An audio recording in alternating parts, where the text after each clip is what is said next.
then send another person back to it. Right. Yeah. Just keep going. They were getting each direction, so it's like 24. And then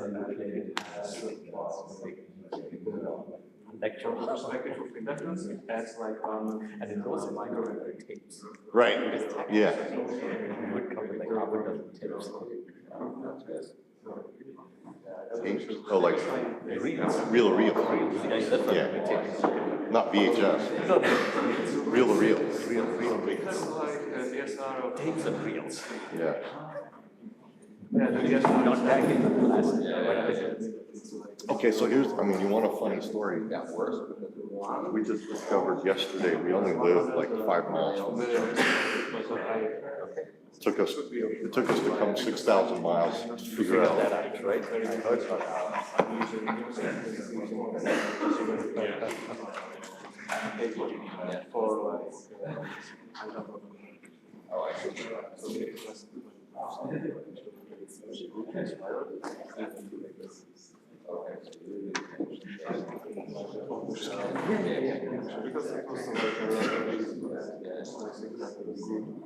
like cable is like 24 conductors, and it's like that's kind of a special system.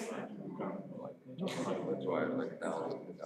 Yes, exactly. I'm using that for process. Like the different style.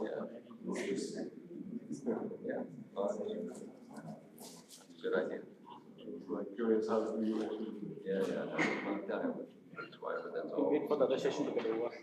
Yeah. Yeah, we don't want to start without people. Yeah, I think They're running let's long. have everybody figured out. Just so you know, another session is running long, so we're waiting for them.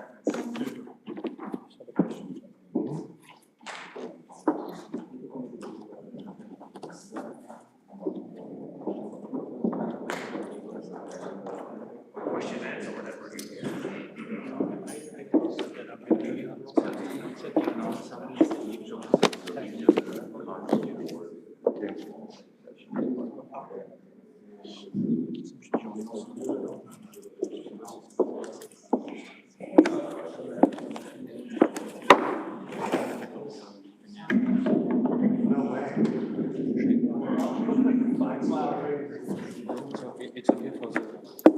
Yeah, we're waiting for the session to finish, so there's still a session going on, I think, so we need to wait for them. 5 minutes or whatever. Because we so it's only the national journey. Yeah, the French national journey. Other session are finished. Oh, yeah, I don't think so. I was in the last session and It's finished? I think because now it's closing on wired and then it's closing. Exactly, yeah. Do you need another mic? Yeah, we'll do Sanjay again.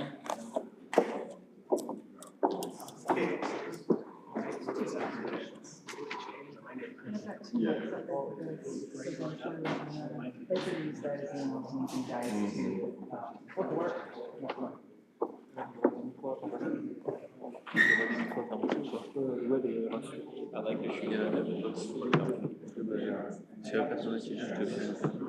that's a great one. That's a great one. Yeah, I got something similar with like the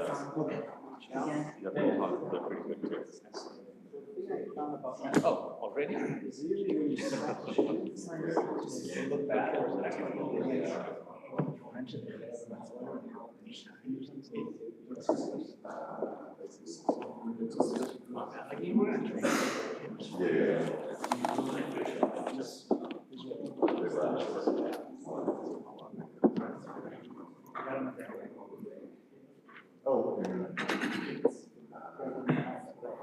San Francisco.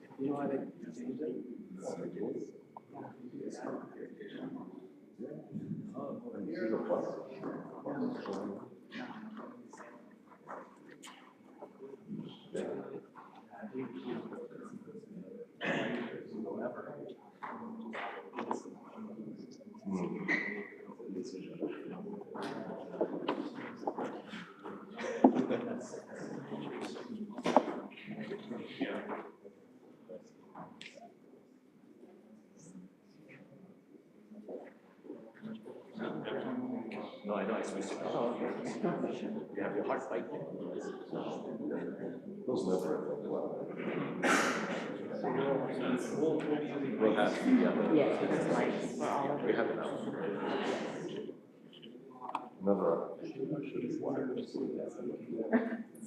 Yeah. Sure. Okay, any place there is a charging cable or a battery, wireless charger. If it's the S company, I mean, they were interested, but they never. Yeah.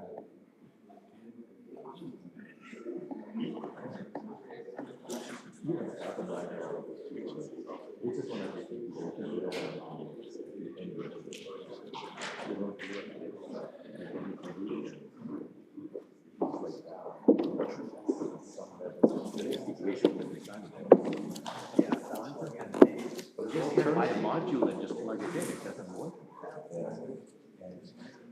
It just gets it. It just gets it. Yeah,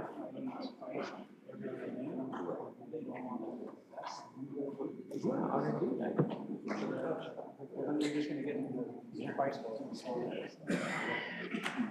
the P guys are all like, electronics. Yeah,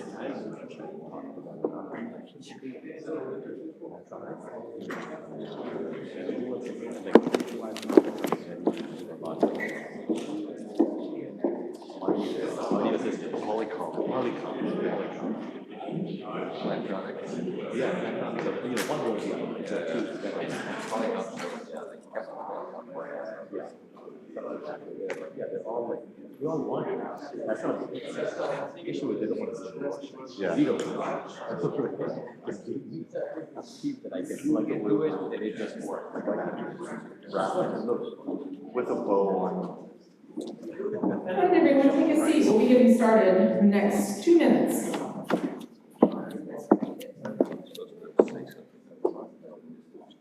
you're gonna introduce.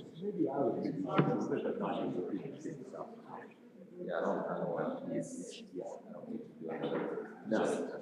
Yeah, exactly. 4 times. Yeah, everybody knows that. Tell the story about a 30 handicap golf. Okay, I was asking, okay, so I got 30 handicap golfer, okay. That's What about you, horrible. Morris? I used to be better than that. Can't prove it now. Okay, Morris, tell me something interesting. No, there's nothing interesting about me. I live in the same town. Okay. Yeah, okay, so we've got some neighbors here. Small world. All right, you guys want to come up and get going? Yeah, we're probably closer than 5 miles for sure. Yeah, How far is Chelmsford? A few miles from here. Well, that's where Larry, not Larry, our VP of sales. He's buzzing on the tall. Now, come see. First, Literally. All right, everyone, take a seat. We'll get started with the closing now. Okay. Take a seat. Sit down. Whatever you guys feel You like. can't start the chicken without the panel.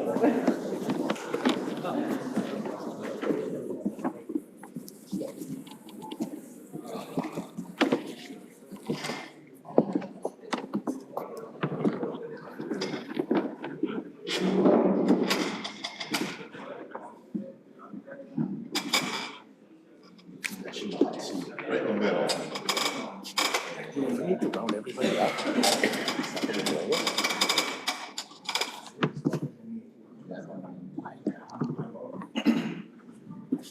All right, everyone, take a seat. We'll get started. So in our closing panel discussion, we're going to be talking about the future of wireless power. Fueled by broad adoption of Qi, the first generation of wireless charging, fresh innovation and next generation technologies, NFC, resonant, RF, and others. It's all helping us achieve the dream of a world without wires. Powerful research, semiconductor advances, global technical standards, and improving regulatory guidance are all important elements in the future of wireless power. Today, our expert panelists will discuss industry trends, breakthrough developments, opportunities for innovation, and most importantly, what consumers can expect to see in the coming years. So I'd like to welcome our moderator, Dr. Sanjay Gupta, President and Chairman of Air Fuel Alliance, and I'll let him introduce our panelists. Thanks so much for joining us. Thank you, Trish, and welcome everyone. Okay, well, thank you, Trish, and welcome everyone. I know we've had a wonderful week. I've learned a lot. I'm sure you have too. And I think it's time to kind of look into the future now. Where are we headed? Where is the industry headed? And we've got some amazing panelists, people who spent a long time in the industry. So let me introduce the panelists. Right next to me is Gordon Bell from Energous. He's the Vice President of Marketing. I know we just introduced him. Gordon, what's your golf handicap? What did you say? I was playing on a 30 handicap roughly. So Okay. if you're a golfer, you know that's horrible. So maybe there's a little easy question for you, Gordon, to get started. When do we see Wi-Fi like wireless power? Everybody asks me that question. Yeah, so I think we'll start to see some deployments coming out in various applications. I think what we talk about is electronic shelf labels. This is one of our key focuses there. And we also have a partnership with a company called William, which has pixels or batteryless RF tags. I think that's the first sort of things that we anticipate coming to market, and we'll see that in different countries. And that will cover certain areas of, let's say, a retail store with that Wi-Fi-like experience. But down the road, where you're talking about at home and so forth, that's a little bit further. I think you'll see that first wave of wireless power networking in more of the retail and industrial. Awesome. We'll talk, I'm sure we'll talk more about that. Next, I want to introduce Dr. Morris Kessler. He's the CTO of Electricity.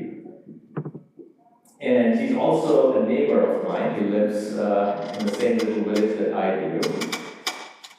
And Morris, tell us, how much effort does it take to have 100 granted patents? Like, how many hours of your life have you spent doing it? Well, fortunately, we have people that help write that's the majority of the time. But, well, it was a greenfield space when we started. So, you know, a lot of what you did was new. So it was, it just sort of came with the development. It's a little tougher now. I think it'd be tougher to do that right now. Awesome. No, and I don't think you should undermine the accomplishment. That is a lot of effort. Even though it was worded terribly, I'm sure it was still a lot of creativity and a lot of effort. Okay. Next, actually, maybe before we go to you, Paul, Morris, tell us, like, what can we expect? What does the future hold for mobility and wireless charging, right? So, mobility, I'm going to talk about vehicle mobility. So, I think the future is bright there. I mean, it's taken years to get systems complete, functionally complete. So it's not just the power transfer piece, but the object detection that goes with it, the safety, the regulatory. So getting through all those hurdles was harder than you first expect. I mean, the technology is complex, but now systems are ready. So I think we begin to see it come into the market for passenger vehicles, probably for private parking or your own parking spot, maybe in a garage type first, and then broadening to more public type infrastructure after that. So right now it's just a small number of vehicles. China is adopting it maybe faster than other places, so it may grow faster there, but it will eventually come to the US, to Europe and other countries. And I think it's probably more, when more OEMs start putting it on their vehicles, it's probably 2024, 2025 before you see larger numbers like that. Can't wait to have it in my next talk. Thank you for that, Morris. GaN systems. He tells me this is his third startup. And I think Gordon and you just figured out you guys are neighbors. Yeah, that's right. Yeah, it took you to travel how many thousand miles, 10,000 miles to figure that out? 3 startups. Yeah. Awesome. So Paul, talk to me a little bit about, consumer electronics, and pretty much all electronics, all at the end depends on miniaturization. I would love to get your thoughts on how gallium nitride has kind of accelerated that trend. Talk a little bit about it. What can we expect, like from a power semiconductor basis, and how does it enable the wireless power industry? Sure, absolutely. So I think with respect to miniaturization, again, it's solving a problem. I think you've said it many times, and it's something we say within GaN systems. If it moves or if it has a battery, you want to make it smaller and lighter, and power electronics more efficient. The first movement we've seen, and many of you may be familiar with the GaN charger.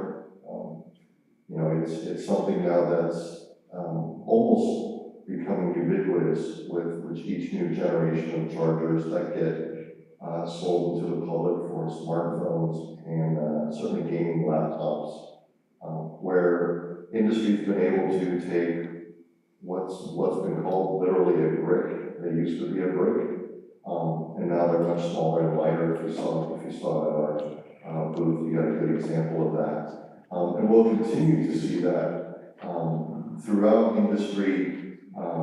The data centers are taking advantage of it. The EV manufacturers are taking advantage of it to increase range. And it certainly applies in wireless power as well. As many of you know, you want spatial freedom. Again, it's a strong requirement in many wireless power applications.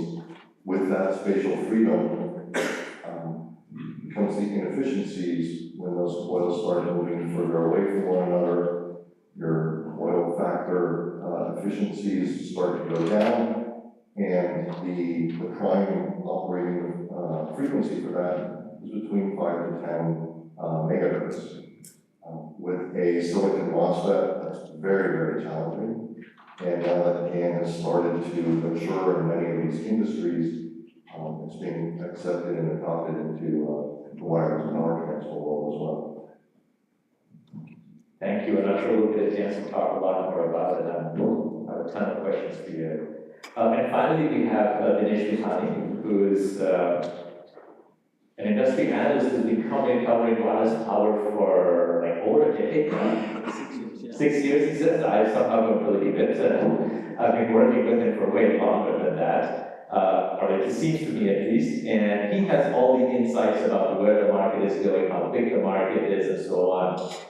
So Dinesh, tell us, what are the biggest markets for wireless power, and what can we all expect in the coming years? Thanks, first of all. Thanks first of all for inviting me for this panel. Hi everyone. To answer your question, Sanjay, obviously the biggest market is mobile phones. And I'm continuing saying that because mobile phone is still not enough. I think there's a lot of scope of development and advancement of technology within the mobile phone. We are still in Gen 1, if I may say, with regards to wireless power on mobile phones. But beyond mobile phones, I'm happy to see, and I mentioned that a couple of times during this week, that companies are exploring other options, other applications for using wireless power. So thankfully, we have gone away from mobile phones and moving into different applications.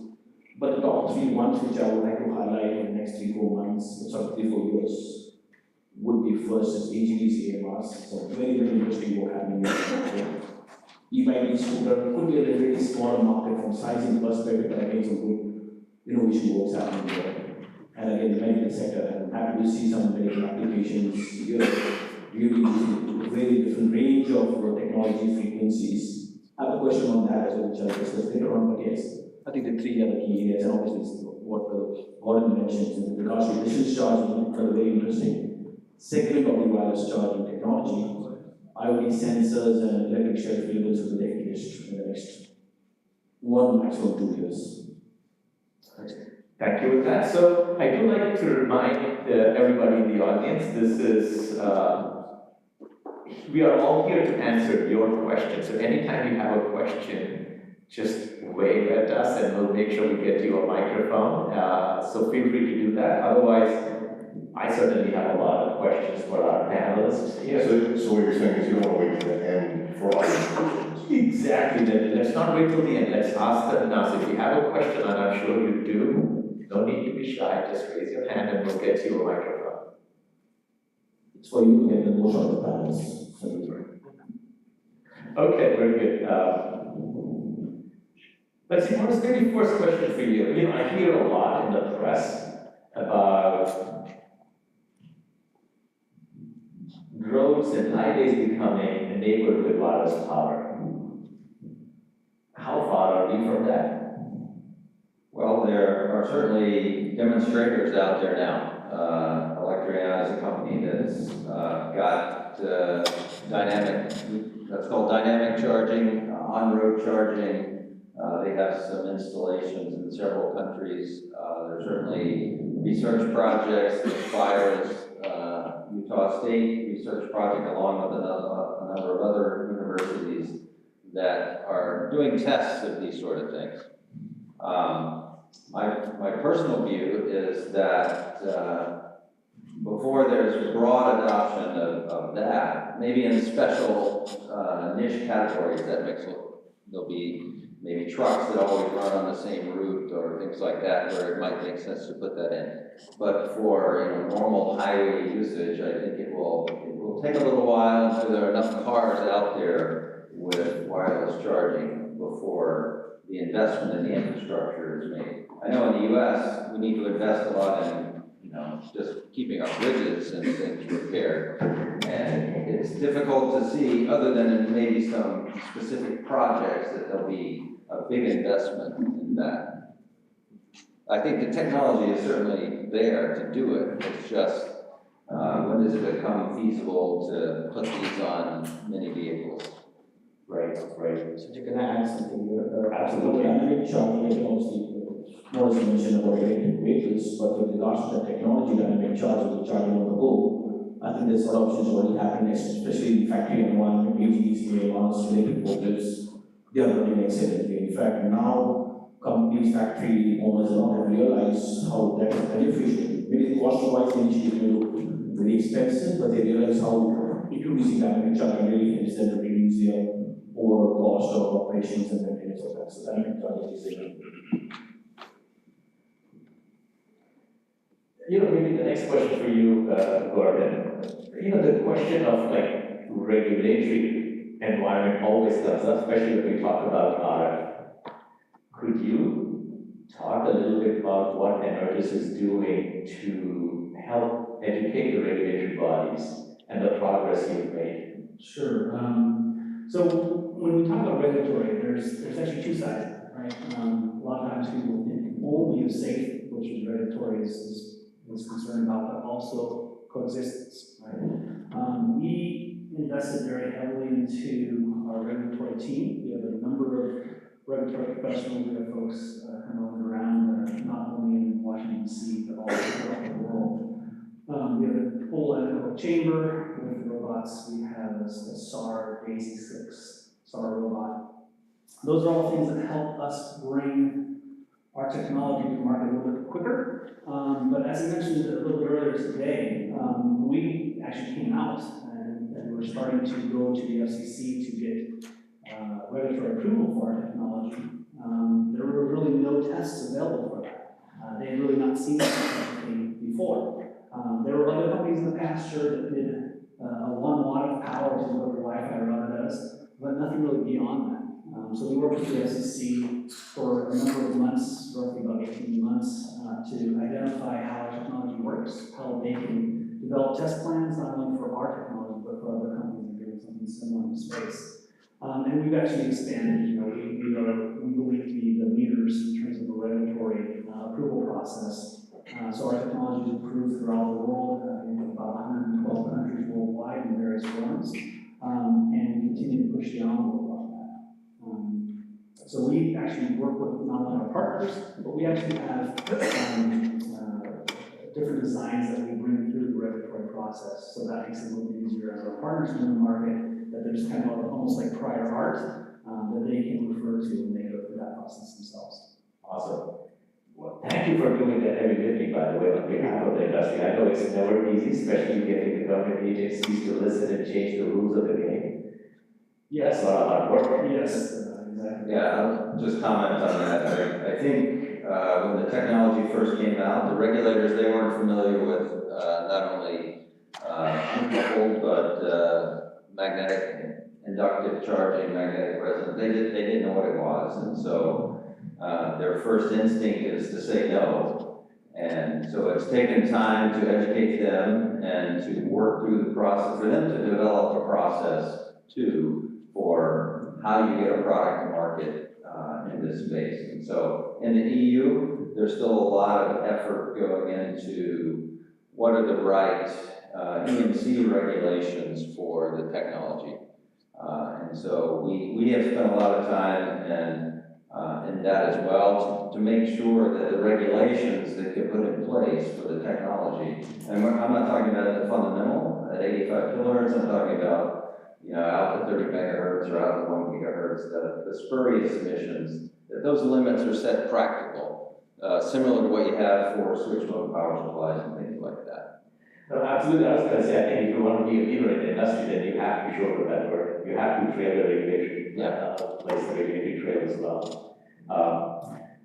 Very good. So I have a question for you. And this doesn't concern honest power, but I'm always curious, right? I'm tired of carrying these big bricks in my laptop, in my bags, right? The bricks I carry weigh more than my laptop now. Where do I get the 5-watt size charger that can power my laptop to give me at least 60 watts, 70 watts? That's a big challenge. But I would say it's coming. The industry over the past 2 years has taken baby steps to get there, get comfortable with the technology.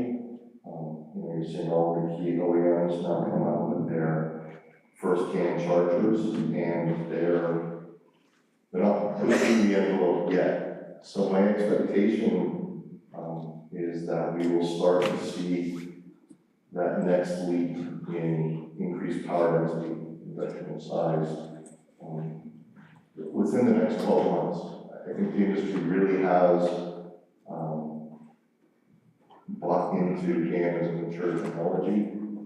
There's more than just a few companies now out there with GaN. The big semis now have GaN, ST, Infineon, and TI, for example. So it's kind of got the attention of not only the industry, but the suppliers of the traditional technology to really jump in. So I think we're going to see those nice little adapters here in the next 12 months. I'm looking forward to it. So I think maybe you said something, I just want to make sure that I get it right. With any new technology, right, you go to a big supply chain team in any big company, they would say, okay, are these GaN devices, which are all these devices that are going to put these chips, now they're going to fail and come back to me. Can you confidently say that the technology has reached that level of maturity, that their lifespan and TDF and all those other things are comparable to other semiconductors? So what I'll say is GaN is maturing. At GaN Systems, we took a very fundamental approach early on to target the automotive industry.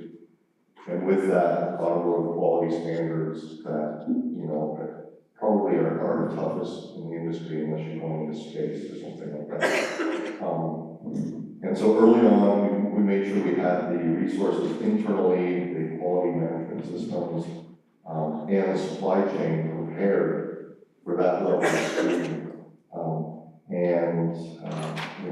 We have the endorsements of companies and investments from companies like BMW and Toyota and Denso and Vitesco, major names in the industry who have more than just kick the tires, right? They've done their due diligence.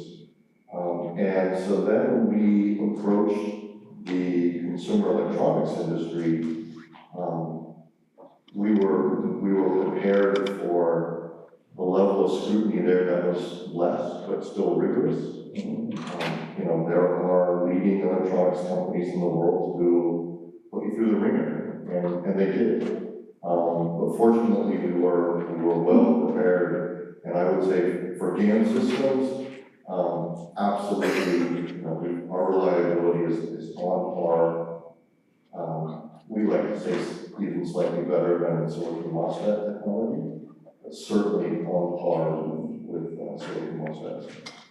Pretty impressive. By the way, I haven't seen any hands, and if I had missed, please raise them. There is a hand. Oh, please. I try to speak out in your direction and you can, okay, that's good, please. Merci beaucoup. So I would have a question for the gentleman in the middle from WWT.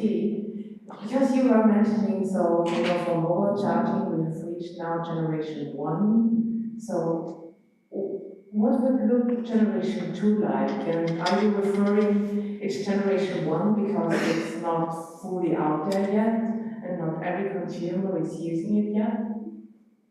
Good question. Again, when I say generation 1, I'm seeing various levels of advancement happening in the world. So first of all, I would say yes, we have low frequency induction charging. We all know it's like one-to-one charging. And based on the use cases, I'm sure consumers want more than tightly coupled technology, which has more patient freedom. So that is one aspect. That's like next level, I would say. Beyond that, like it's happening in the communication world, for example, in your phone, you have Bluetooth, NFC, Wi-Fi, and all these things. So hopefully, I'm saying within 5, 6, 7 years, especially in the mobile phones, I will not be surprised. Or in fact, from this year onwards, I will not be vocal about some plans.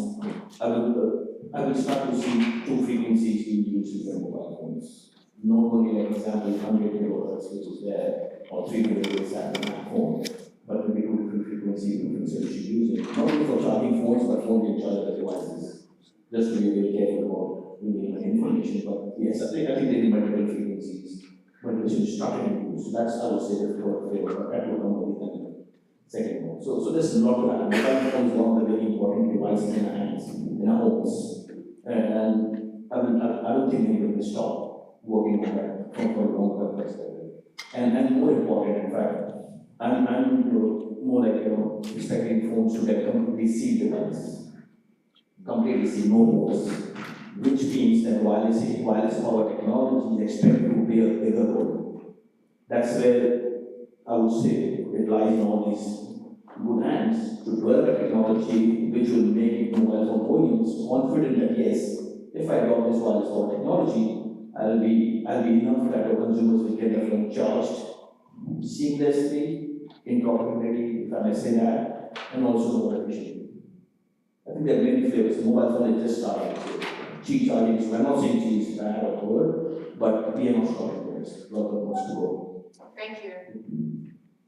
Yeah, and we're counting on a lot of the smart engineers here to help drive that evolution. Right? You know, the technology has to continue to get better and better. Yeah. So Dinesh is the man with number. By the way, did I miss any hands here? So Dinesh is the man with numbers. Yeah, like yesterday we asked him like how many wine glasses are broken in France, and he had an answer like 2 minutes later. That was out of the 5 glasses. Yes, after 5 glasses of wine, he could figure that out. So here's a question that I was asked yesterday, and I did not have an answer. So I've been going and diligently telling everybody that industry, there are lots of jobs available in the wireless power industry. Everybody is looking for engineers. That's the most request I get most frequently. So somebody asked me, Sanjay, how many jobs are there in the wireless power industry? Like, do you have a number? How many people do we hire? And I was really scratching my head. So Dinesh, like, you get 30 minutes to figure the answer to this question. No, I don't think I require 30 minutes. But at the same time, I'm not the right person to do that. But what I can say is that wireless power market or technology market is getting evolved. I can see products being rolled out. We are just waiting for deployment. I know we face over a big challenge from COVID and all that things got slowed down. The next challenge came in that we have component shortage and all. But because I cover wireless power and even more the technologies, so I have a slightly more personal on supply chain or economics or those country-based data and all. What I'm saying is the biggest challenge that we face will not be the supply chain, not inflation, but shortage of engineers. Wish I was born in this era where the engineers are required, I wouldn't have bothered for a job. So I would say, I think it's a very good timing. You will really find some very good opportunities there, keep your eyes, ears open, everything. But yes, in fact, I track around 70, 80 companies in wireless power. Everybody requires every 2 or 3, if not more. That's the situation now. And within 6 months' time, maximum, everybody will have the products, but they don't have the engineers to complete those products. So we are really waiting for some change. In fact, I suggested something to the body here about how we can work together. Students can play a big role, intermediate, permanent, temporary, whatever, and we can fill a gap to a certain extent. But yes, to answer some of these questions briefly, I can't put a number to that, but yes, very, very good timing and lots of engineers required. Not only wireless power, I would say, across industries. I think the answer is a lot, right? Awesome. Any questions from the audience here? I think we should not proceed with the question of me. Okay. One question anyway, please. It will be very simple. I just comment on a wireless power system encompasses a lot of things. There's power electronics, there's the magnetics, there's the software. So there are a lot of different types of engineers needed. We need them. Go to our careers page and look at that. So it's definitely a need. No, absolutely, and I think, while there's a lot of interesting stuff happening in wireless power, there are lots of challenges as well in wireless power, and you need the smartest people. And I see a lot of smart people here. You should rest assured that jobs for everybody in the industry. So talking about challenges, I have always said wireless power is deceptively simple. I got stuck into it with thinking it was so easy, and then I was left humbled and maybe a little bit bruised pretty quickly. So I would love to ask everybody, what do you see as the biggest challenge facing our industry, and how can the community here help? So maybe we'll start with you, Gordon. Sure, I think we're really at an inflection point where a lot of things are kind of coming together, right? We're seeing regulatory open up. We just got China regulatory approved, and that took some time. We have approvals in EU, US, Canada, India. So I think regulatory is one of the big drivers. I also think the standards that's also one of the key drivers as well. As you know, Sanjay and Airfield Alliance and the companies here representing some of the members are working towards standards throughout. And those two things I think are timing kind of coalescing into an opportunity for developers to come to market with the technology and for the technology to expand. What about you, Dinesh? In fact, I'll add two, and in fact, I'll go much steps behind what even Gordon said. I would say the very, very first challenge still now, when we are at a good stage of wireless power, is the awareness. I still feel there's lack of awareness, not only within the consumers, I don't put consumers stay wrong, but even within OEMs, they still don't know what is wireless power, or that their particular device can be charged wirelessly. So that's one big thing I can still see that. It is a little better over time, but still we have to do a lot of work to make people understand that wireless power is not a fiction. It's a reality and it's there. So that's one. Second big challenge, which I'm seeing everybody, many companies doing that, is nobody's promoting the benefits of wireless charging in the way it should be.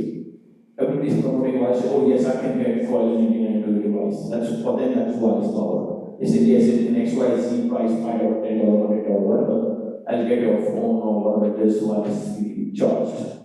I think they will start talking about the benefits and not sell wireless power in the future, but more like a value add to your particular devices. So I think its benefits and awareness still hanging there, they have to do a lot of work.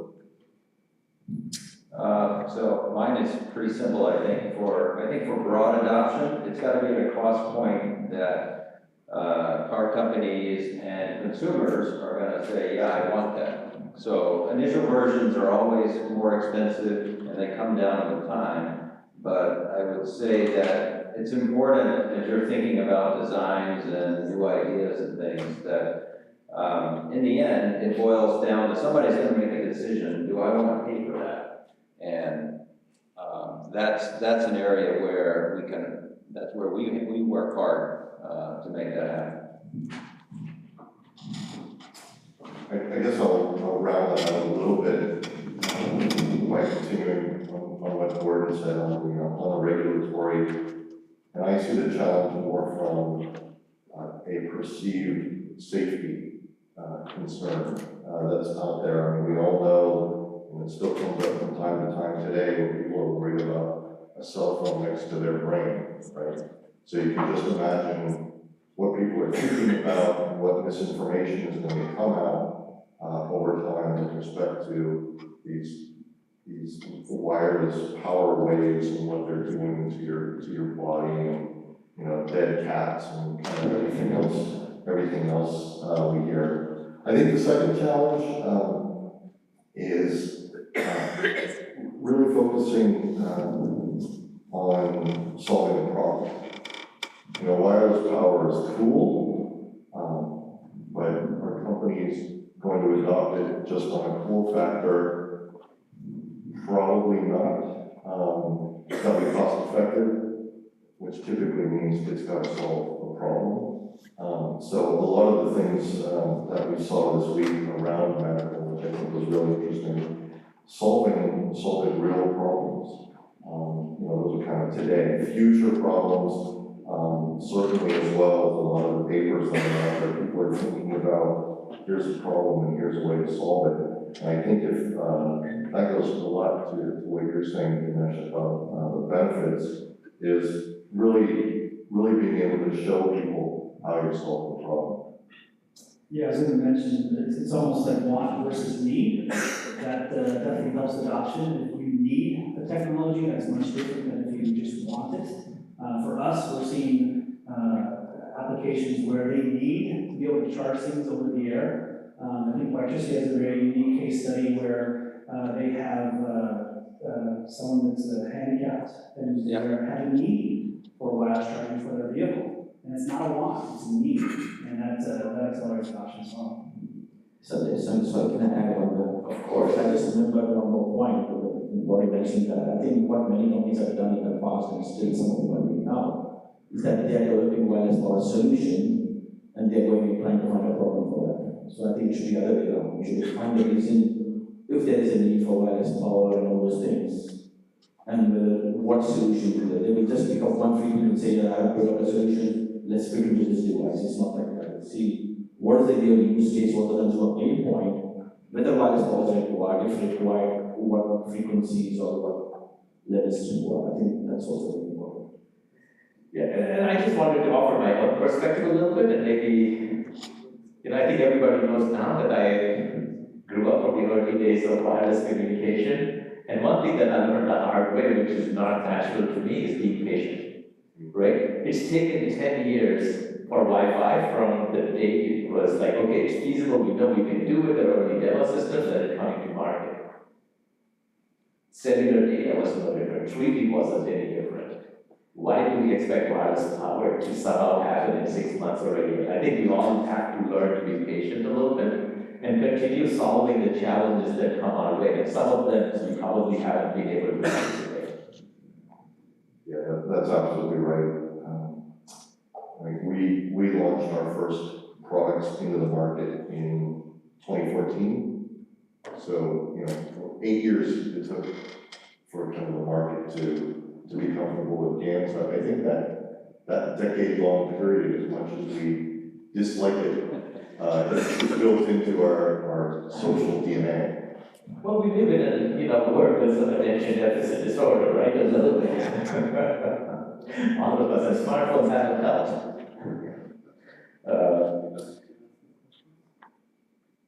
Seems like you were looking to ask a question somehow, no? Just engaged. Okay. Oh, yeah, there is, Hello. So, first of all, thanks to each one of you for sharing your valuable insights in the domain of wireless power transfer. So, I have a question related to wireless power transfer for electric vehicles. So, when we talk of wireless power transfer, I think, as Morris mentioned, it has to do with the cost as well. So, we see several advantages when we compare wireless power transfer with the wired charging technology. So, if we come to the cost, so what aspects do you think we should look at to bring down the cost of such systems? So, this is my first question. And second question is, like, for a common man, when you explain wireless charging, it's like a fancy thing for them that you're able to transfer the power wirelessly. And more than that, if they don't know the technological aspects of it, for them it's just a fancy thing. And so, if you talk to a common man, what challenges do you face in convincing them to put wireless technology into their systems?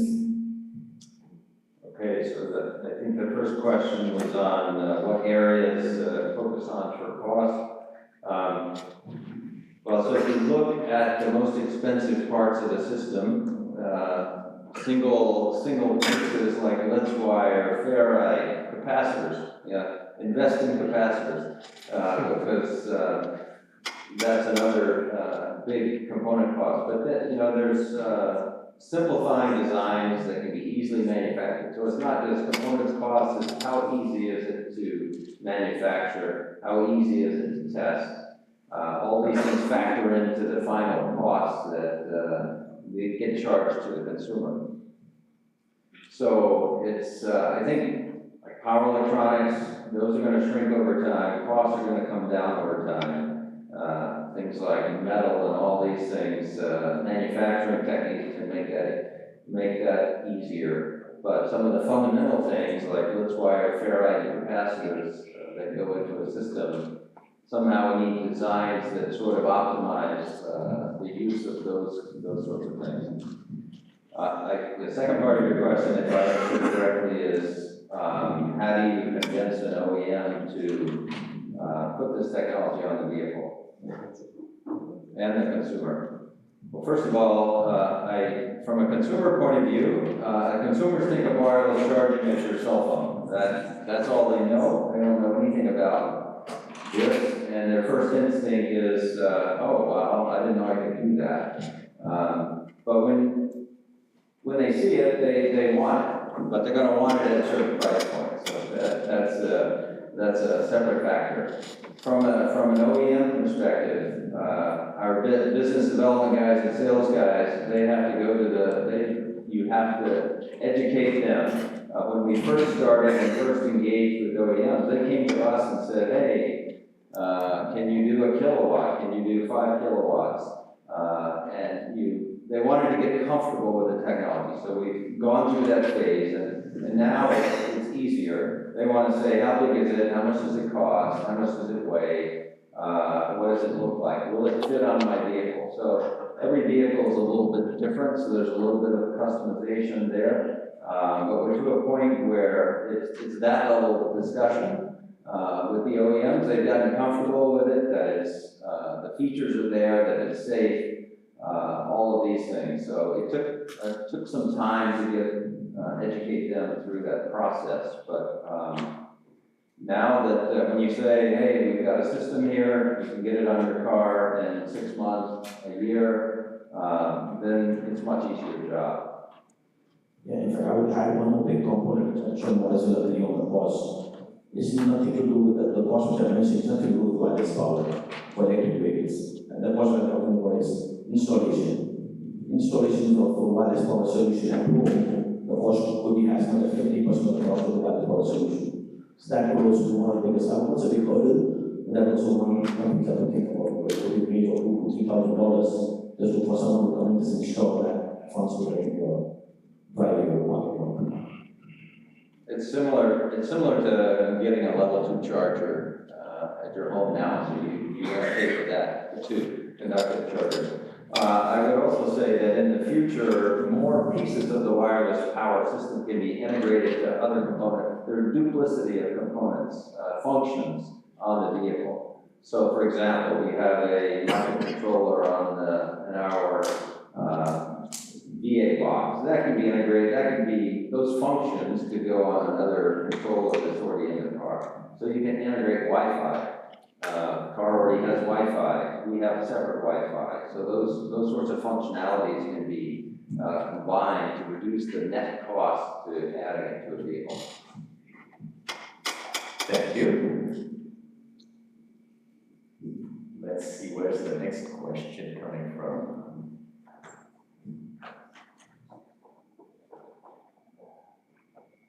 Yeah, Boris had a good explanation of the cost side. If you look at the electronics part, the cost will go down with all the people and go down quickly every year.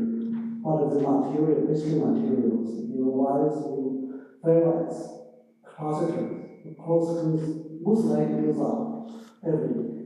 So to solve that problem is only to use less of those materials, like with high frequency.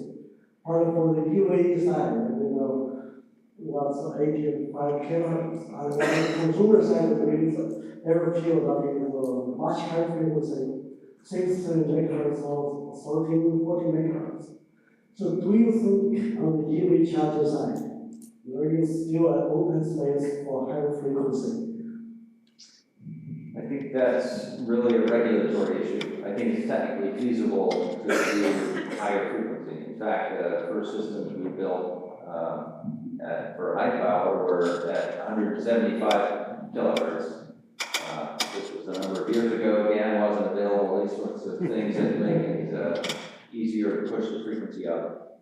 But we were asked by a car company, said, hey, can you go below 150 kilohertz because the regulations started at 150 about emissions. And emissions at the fundamental are something that are more difficult to reduce. So we moved down in frequency. 85 got selected after a multi-year effort in the standards committee by people looking around the world and what frequencies were available, where you would have less interference or no interference with other services already out there, other things on the vehicle like keyless entry.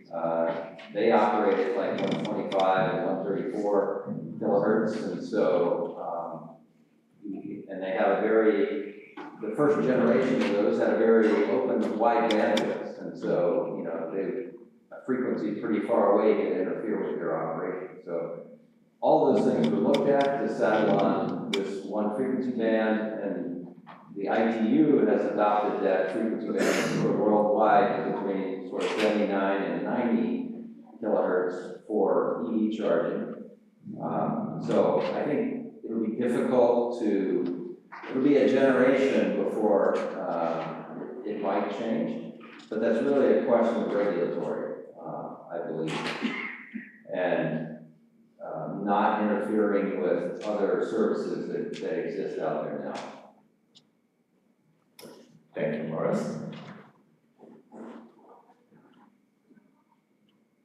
So while we're waiting for any additional questions from the audience, Gordon, I had a question for you. Here's another one that I get asked all the time is, I don't want to get a PhD in wireless power, right?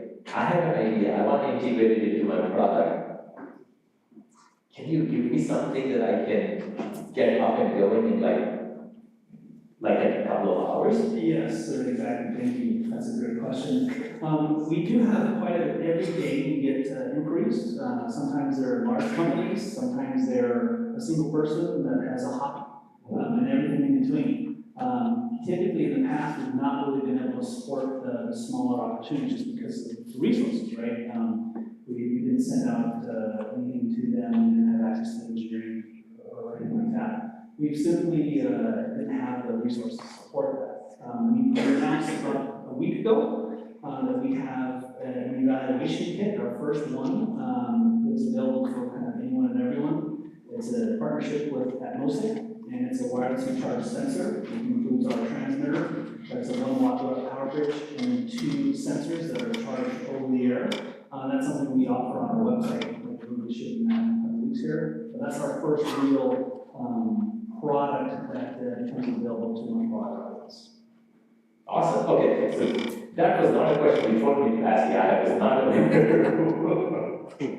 But no, I'm glad that you have it, I'm sure there'll be lots of students and researchers who would love to get their hands on those, that piece of hardware. Yeah, as mentioned, that was just recently announced, and we're excited to offer that to some of those opportunities not been able to support in the past. I'm looking forward to it, I'm ordering one. Okay, very good. Any additional questions? Okay, so I'm seeing we only have a few more minutes left. Let's start with any closing remarks our panelists want to make. I know we have these really shiny trophies to give out, so after that, some more Bordeaux wine and cheese to enjoy. I'll say a couple of words. Just, I'm impressed. This is the first conference in 2 years, 2+ years. I've been to online conferences. It's just not the same as being in person, being able to talk to students and talk about what they're doing. The presentations were good. The casual conversations, I learned a lot just in those. So I'm glad to see the interest in all types of wireless charging. So I think the future is good there. Awesome. Yeah, I'll go next.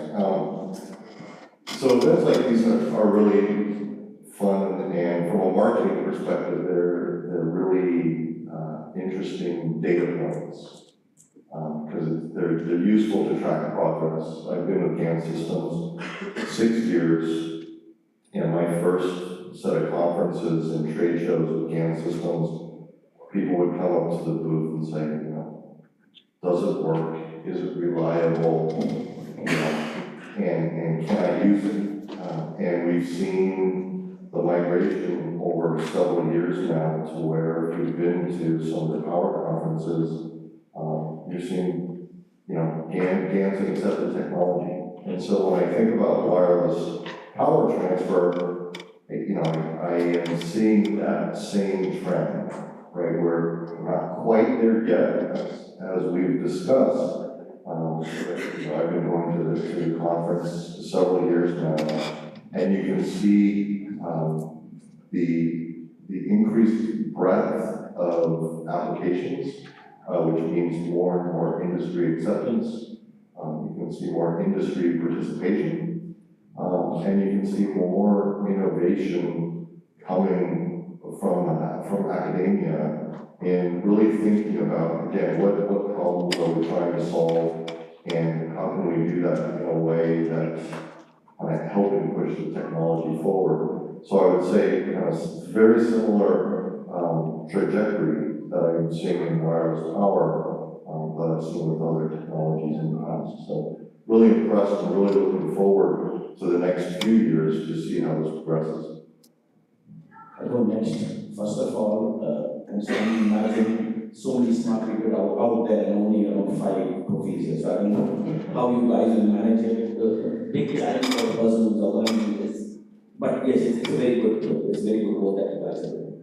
Again, a comment which I want to make is I don't want to dishearten you or demotivate you at all. You guys are doing some good work, working on some good innovative solutions. But I would say just think a couple of steps ahead. Again, it's the same point which I made earlier as well. Think about use cases as well. You're developing this technology. Where will be used? How will be used? And more think slightly more commercial. Now you're a student, you don't need to go to that level. But for your technology, for your first to work or to get into the market or in front of consumers, think a little bit more from commercial aspect. Is it really practical? Yes, you can pick any technology, any frequency, and develop solutions. But just think a little loud. Will it really happen? Can it be practical? Can it go beyond the lab to in the hands of consumers in real life? I'm sure you have some great mentors here. You have some great professors. I'm sure you can have good access to the industry body or anybody out there. Have a good word, have a chat with them, so that you know what effort you're doing, you possibly see that happening rather than saying, oh, one of you guys taking more rather than everybody else. Again, it's not a demotivating thing, but I thought I would just flag off to you, but you guys are doing some good work. That's my problem. of course, you get to have the last word. Okay, so with that, I do want to thank the show organizers. It's been a wonderful event. As the few of us have mentioned, it's been great to get back in person and meet some of the folks that we've been working with and working alongside the past few years, as well as meet some new folks that we've been in contact with here. We've had a lot of great questions, not only tonight here in this forum, but also on the exhibit floor. Please do reach out to us as well. As we've all kind of shared, everyone's looking for engineers, so it's an extremely healthy environment as you're looking at what you're studying and what you're doing and what you're going to do down the road if you get out of academia and move to the private sector. There's no shortage of jobs and opportunities out there. Where is this technology going? When's it coming out? I've said, oh, is this real? Is it going to come out? And so forth. As I said, there's quite a few things that are all kind of coalescing over the past few months and years. Regulatory, pricing, and making it available, manufacturability, and then standards. Those are all things. And the great scientist in Jurassic Park once said, life finds a way. Absolutely, and the team here will find a way. I am convinced after this week that the future of wireless power is incredibly bright. Yes, we have some challenges, but we have a team that can overcome them all as well. So anyway, thank you all for participating and engaging in a very candid, fun discussion. And looking forward to repeating it again, maybe next year. Thank you. Thank you.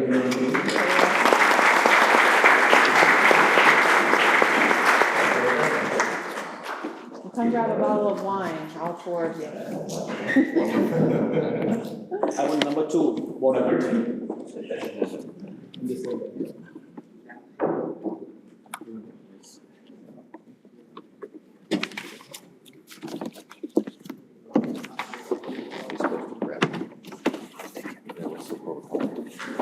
Trish, Pick your bottle and go. really Just go. just grab it. There are the numbers from last night, if you have a favorite. Oh, You the can desert one? advocate for the one you want. What is that? If you remember. That was the dry one. What is that? That's the what? Number 2.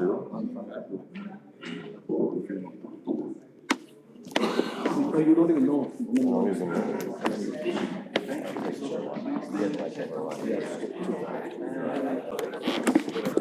Oh, you are not the reference. You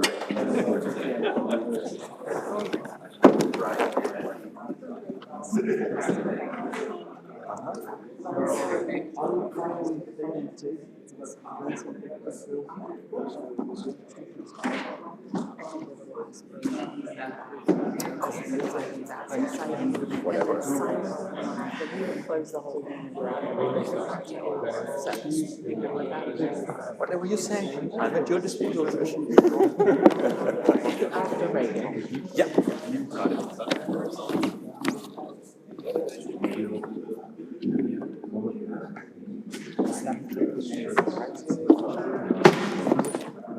Take the bell. I'll put the mic here.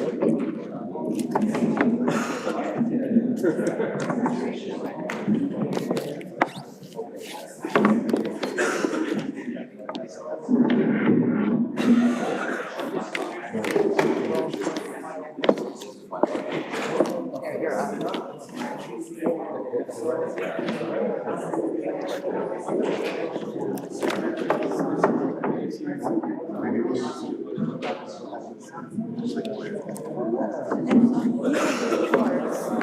So they'll each get a card, and then they can contact us and get their pay. And the final words are right there. So. Oh. We have it laid out for you.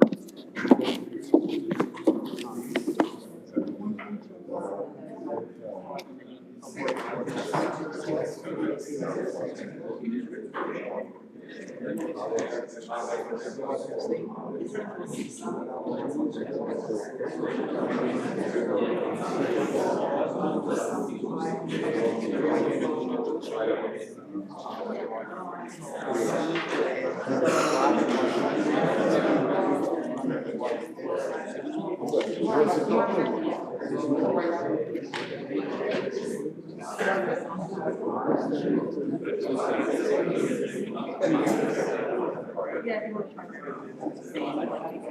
that sounds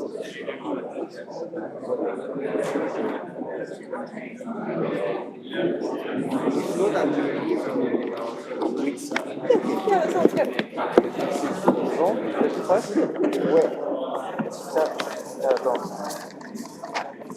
Ça, c'est ah mais ça, je sais pas, je peux pas dire.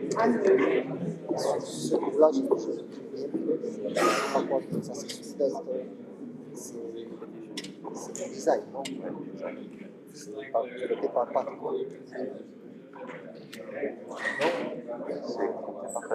Non, c'était ça.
Good afternoon, everybody. We'll start now. I don't really want to say the closing ceremony because I don't want that this event finish, but we are close to the finish, and we'll start to announce the awards for papers.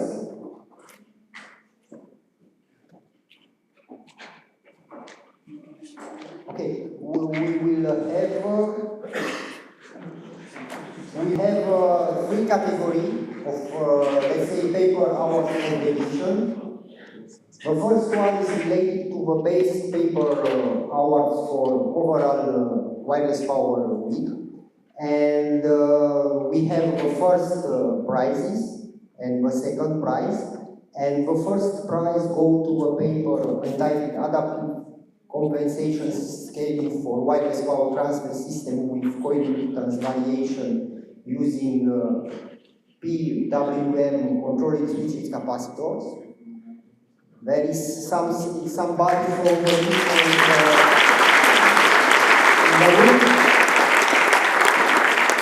If you are here, coming, please. All the teams.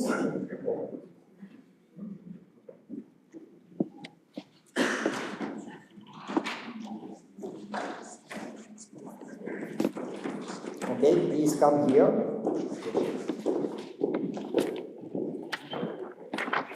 This is your certificate. Yes. We have here a small, let's say, crystal varieties as paper of first place.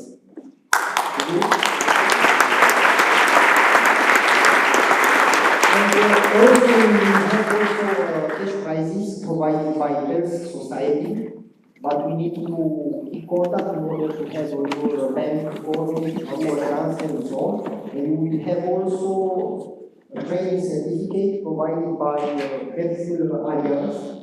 And thanks to our sponsors. Thank you very much. I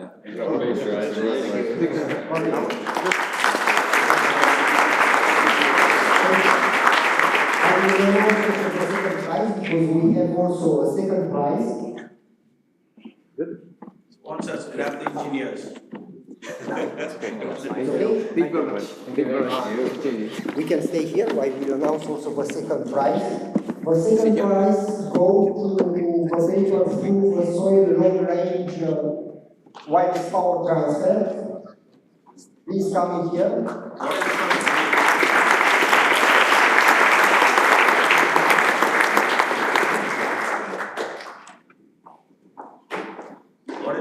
Long distance for you. Okay, we have here a certificate, and afterwards we have also training certificate from Health Alliance in the state.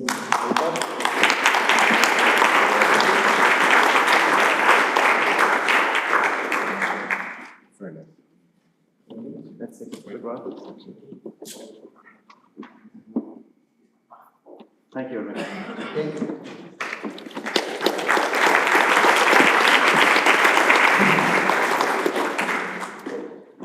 And now we will shift to the second, let's say, category for prizes for ours. And this is related to industry paper awards. And in this category, the paper should be indeed a very applicative,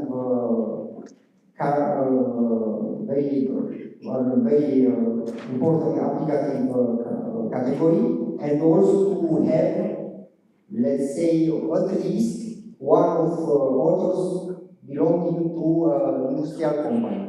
And the first prizes go to the papers improving of power transfer efficiency of a dynamic wireless power transfer system via spatially distributed soft magnetic materials. There are somebody from the team here.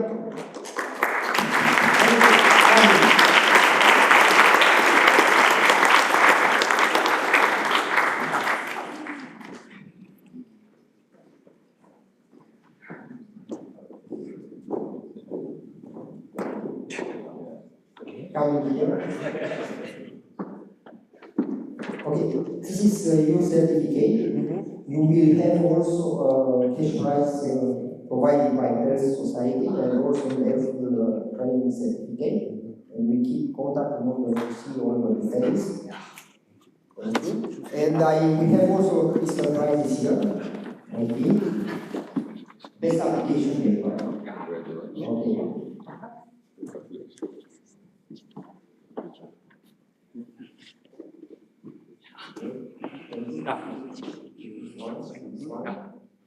Okay, so let's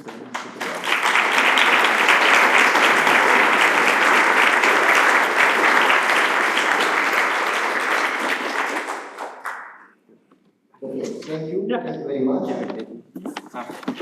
Okay, Thank you very much. My dream comes true. Thank you.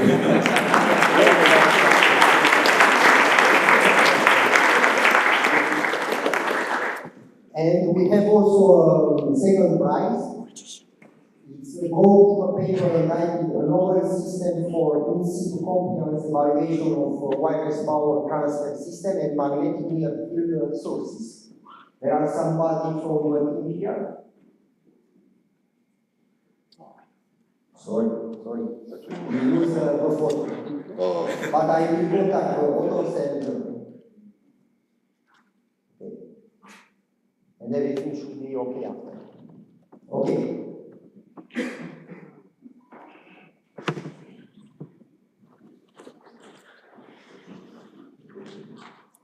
Okay, and now we'll shift for fourth prizes category. It's related to student paper competition and the student paper awards. And we have three papers, three prizes. The first one goes to a paper entitled Quasi-Optical Dielectric Lens System for Wireless Power Transfer Solutions. There are some parts from the team. Okay. Coming.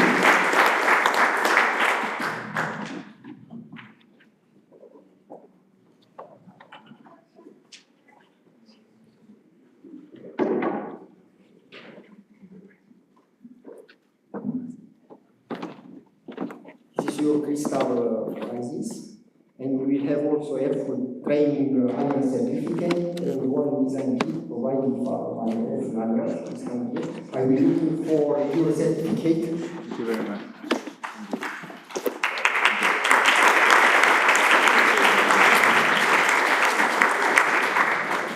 Okay. Sorry, everything is hot because we need to decide the last minute because the last session was finished 1 hour ago, and we had also two papers in the last session where it was qualified for all prizes. The decision has been done now.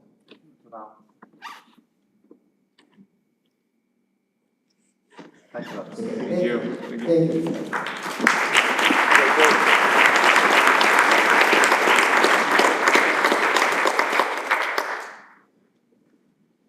And we have also a second prizes that go to a paper reducing and validating surface flux emission for high power wireless charging systems.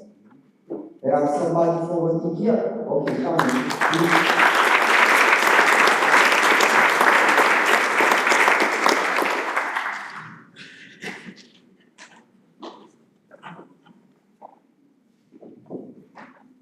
This is your certificate, and after that we have also a training certificate.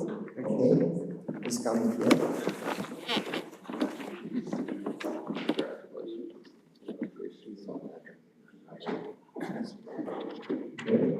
Let's take the photo.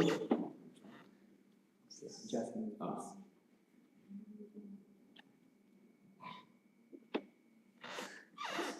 Okay, thank you. Thank you very much.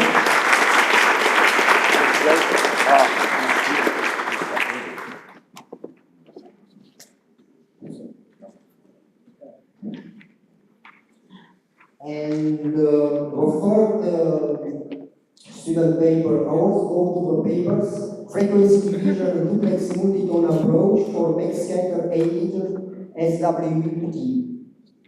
There are somebody from the team here. Okay.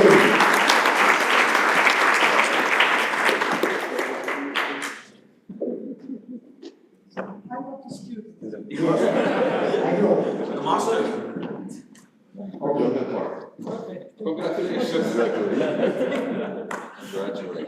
Thank you. And after that, we will do one design kit also.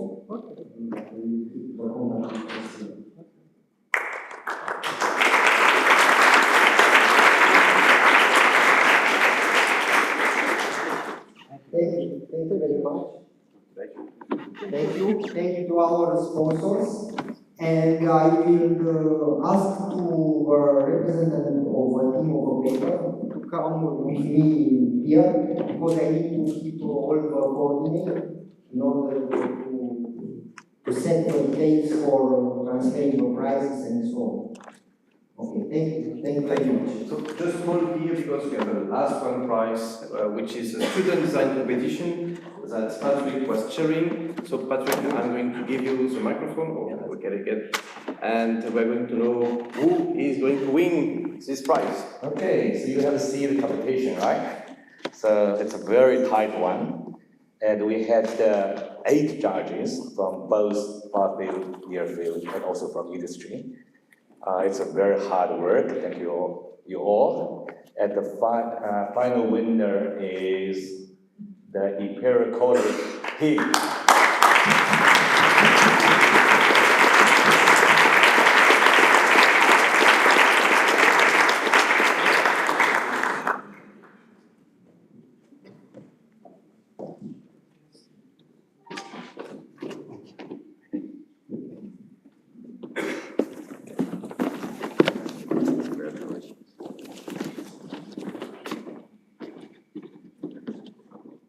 for Nozo, you get this instant prize, but you also get an F Alliance voucher for special training. I should say something that Nozo is not only the winner for this competition, but he has also helped a lot for the TPC chairs sorting a lot of last minute difficulties. So we are very thankful as the organizing committee for his hard work and congratulations for this prize. Let's take a photograph together. Thank you. Yes.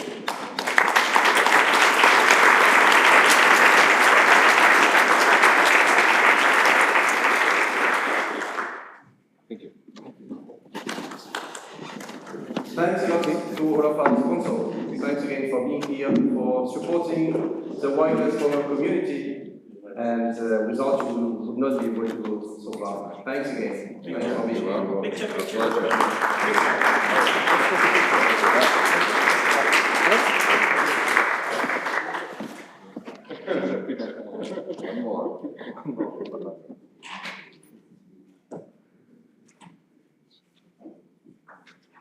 Okay, thank you. Thank you for all your work. Thank you very much. Thank you. Okay, so sorry. Don't forget to come to me in order to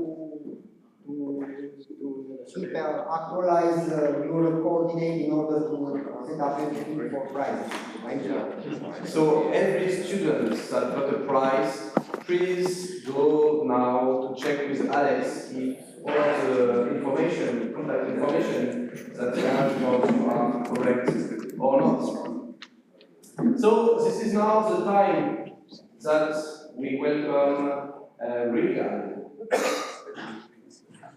Regan is the next year General Chair of the Wireless Power Conference, which is not going to be the Wireless Power Conference anymore, and he's going to tell you more about it.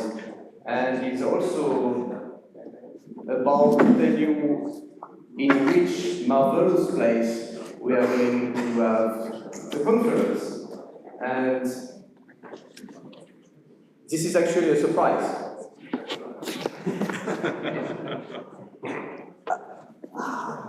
I was giving you about a 50-50 chance this computer was going to come out. Well, I'm glad that Grant and I both had the fun experience of having a laptop battery expand days before traveling to the conference. The difference was he just set his aside and left it and got a new laptop. Mine lit on fire. And anyway, I'm glad to see this come up. So we are very excited. Now, Simon and team have set a very high bar. And Grant has been poking me at, how many events did we have here? I think at every of the dozen or so events, but the 3 or 4 big ones, he's been poking me saying, see, the bar was just raised again. This is now ground zero. What are you going to do the following year? So we are excited to continue the progression that we've seen over the past many years, neglecting the unfortunate separation during the pandemic. But we've had a significant progression that we've seen over the past few years, from Canada to London to here. We're going to continue that trend over next year. So we look forward to having everyone with us. A few key points, the dates. We're going to be in the summer, similar time frame, but now 1 month earlier. So please plan to join us in the US, June 4th through 8th, 2023. And we'll have a very exciting program put together for you. The plan is to hold this in San Diego. The intention was to leverage much of what we put together with Chris Mee and his team for 2021, which unfortunately went completely virtual. So we're going to repeat much of that going into 2023. So that is generally the plan. A couple of details let me highlight, and then I'll explain why we said there may be a slight change coming on the location. Dates fixed. A couple more points I will emphasize. First, as was noted, WPTCE. Does that roll off the tongue as well as Wireless Power Week? All right, so for now, we're going to hold both namings. This is Wireless Power Week, but we have now officially gained approval for this name. We're going to continue with this name here henceforth, emphasizing this wireless power technologies, and it's also emphasizing that we combine both the conference as well as the expo. So what this is going to include are all of the elements that we've seen at the conference here over this past week, integrated under one roof, so we can coordinate to manage each of them together in the coming years. So that will include the school, so we'll continue the progression that has been developed, and I think was quite successful this year with the school. We'll also have an expanded version of the workshop, which will now invite attendees both from the school, but also bring those advanced topics to additional students, industry partners, faculty members, but it'll be open to all that day before the conference. Then we'll have the core conference, and that will also continue to include the student design competition. So all of those elements will be together. The industry and student and academic interaction will be throughout the conference. These are aspects of the program we really look forward to, and we envision this allowing us to continue to grow this conference and its visibility in wireless power from microwatts to megawatts. All right, so that's the plan, WPTCE 2023. That is where Wireless Power Week is headed. A few important dates, of course, can be plus or minus a little bit. We'll keep that up to date on the website. But we plan first part of next year to get your paper digest ready, as well as your student design competition program. We'll get details on that out and up on the website within the next month. This would be the view from your aircraft as you approach San Diego. Beautiful city, beautiful landscape, and beaches, of course, are all going to be there. The plan for the program, just to highlight a few of the key program chairs. Unfortunately, Manos was not able to be here with us today, but he and I will be co-chairing. We have a strong team of technical program chairs, and we didn't list everyone. There's at least a dozen additional committee members that are actively participating.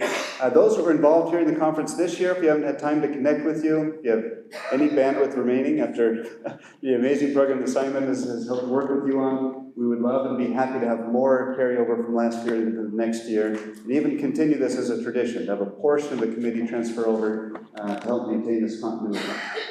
We will be covering a range of topics, again, as I mentioned, over the full power and spectrum range that we've covered this year. For the banquet, we'll see if we can, all right, so we're not going to go down into a sub, but we are going to go up into the aircraft carrier is the plan. All right, so the Midway Aircraft Carrier Museum will be the targeted venue. That will be a beautiful and wonderful opportunity there in San Diego. Now, there is a chance that we may be shifting a venue. We currently have a hotel reserved. We have plans of leveraging what we had, but the current hotel that we have isn't quite in the location we want. It's a little further outside of San Diego than we'd like to be. So we're looking for a venue that would put us right up into this area so you can walk the marina, be close to the banquet, and you'll just have a wonderful experience. If we aren't able to confirm that hotel in the next week or two, we may be considering a shift of venue. So it will either be beaches in San Diego, it'll be warm, it'll be beautiful, and you'll have the marina and the sailboats, and it'll be a wonderful experience. Or, if you choose door number 2, we may be moving up into the mountains in Park City, Utah. It's a beautiful resort area. You'll have access to over 5 national parks. Beautiful mountainscapes, walking town, and all kinds of experiences up in that region. There will not be snow, at least not that you're going to likely access easily, but it will be a beautiful summerscape. And if you go to Olympic Park, where you can do some of your ski jumping in the winter, from the previous Olympics in that region, they have a big swimming pool in that area now, so you can do your ski jump right into the pool. All right, so that is the plan. We'll be at one of those 2 venues. It will be a wonderful experience. We're going to continue the trends that were started and have been built up over these past years. Thank you, Simon, so much for setting this up for us and making this bar so impossibly high for us to follow. But we do look forward to it. Thank you. Thank you.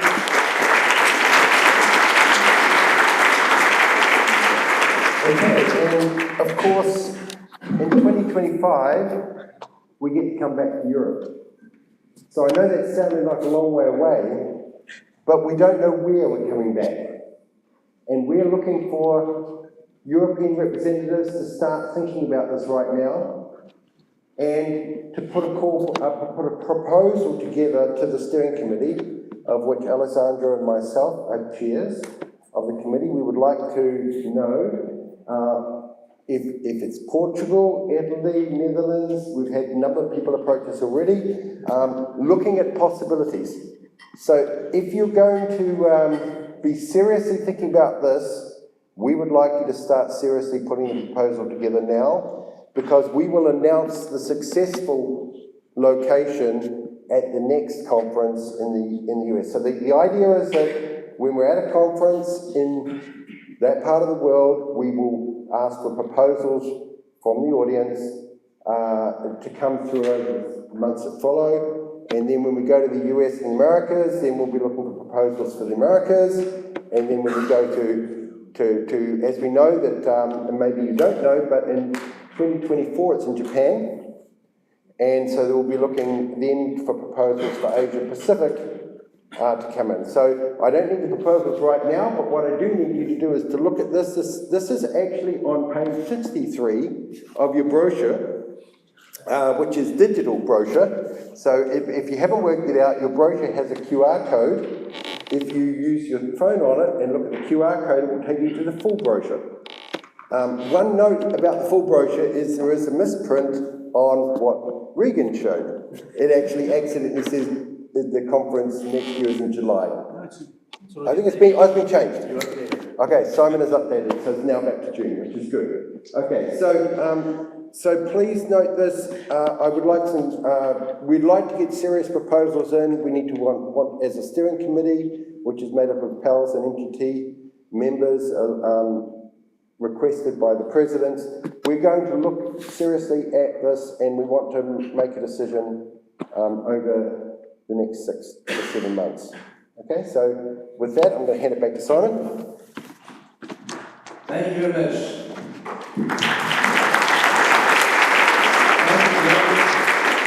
Thank you. So we are about to end our session, and I know that the cheese is already waiting for us outside, so it will be very quick. I'd like to call Sanjay to say a few words on behalf of all of the wireless power industry. Thank you, Simon.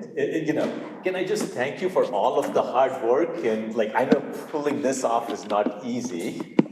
And I was a little bit concerned for Reagan, actually. How is he going to top Bordeaux and the palaces and the wine? I think he may have a plan, actually. I think landscape is going to be awesome.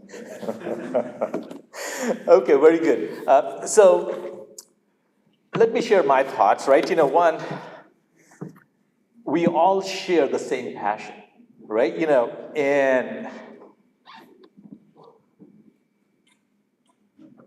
I was really impressed by the energy I saw. Literally, everybody is so passionate about what they're doing and so very willing to share and engage in a discussion. That was extremely empowering for me personally. Learning about the amazing work that everybody is doing, I feel the future of wireless power industry as a whole is in excellent hands. From the talent that we need to the challenges that the students and the researchers are already working on. Amazing, amazing, amazing. I did not get an opportunity to sit down and listen to every paper. I don't think that was even possible to do.